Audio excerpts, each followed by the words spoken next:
For Australian Palestinians, the symbolism of this historic event has a distinct tone. So I find it quite disheartening to know that today our government is going to be marching with the current oppressive regime and in the absence of any Palestinians from the indigenous population who actually used to once upon a time live there.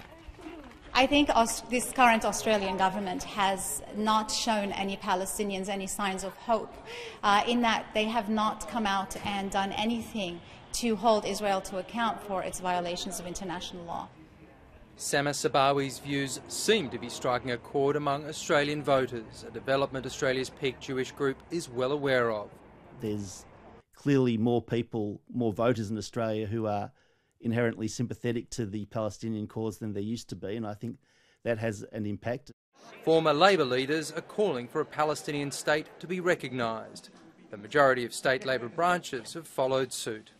In the past it's been, and I don't want to overgeneralise, but in the past it's generally been the left of the ALP that's been more pro-Palestinian and the right wing that's been more pro-Israel. But what you're seeing now is that the New South Wales right is certainly exercised by the fact that there are so many voters from the Middle East in various electorates in Western Sydney that they hold, although they would paint it as a human rights issue. But I think pragmatically, when you've got two sides and you want them both to make hard compromises and negotiate, and you're saying to one of them, well, we'll give you what you want regardless of whether you do or not, then that's inherently counterproductive. For other Jewish Australians, Labor's support for the Palestinians is too little, too late.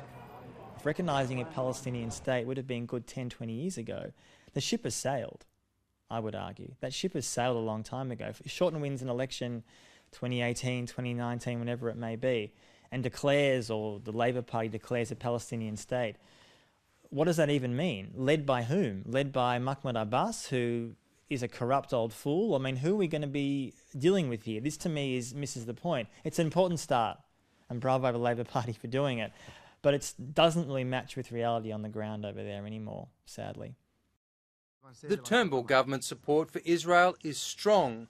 Australia was one of a handful of countries who sided with the Jewish nation last year when the UN voted to condemn the growth of Israeli settlements in the West Bank.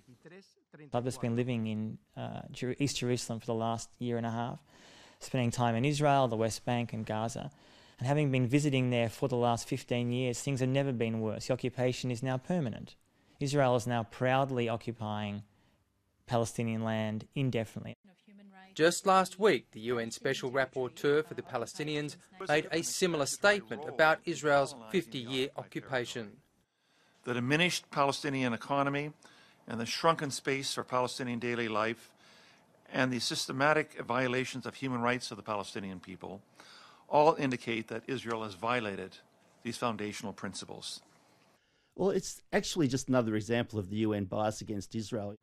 The Australia, Israel and Jewish Affairs Council hopes Australia's new position on the UN Human Rights Council will put the spotlight on the abuses of other nations.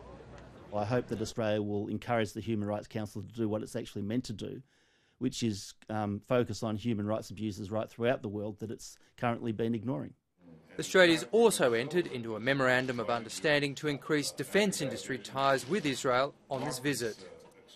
I think it's a cause of shame for us as people here in this country to know that we are benefiting directly from the Israeli occupation and oppression of the Palestinian people. And Israel, given its situation, is really one of the world's experts in all sorts of defence, and that includes cybersecurity, and that seems to be an issue that we're lacking in expertise somewhat. So it can only be to Australia's benefit to learn from that Israeli expertise, and we should really continue to do that, and it looks like we're going to.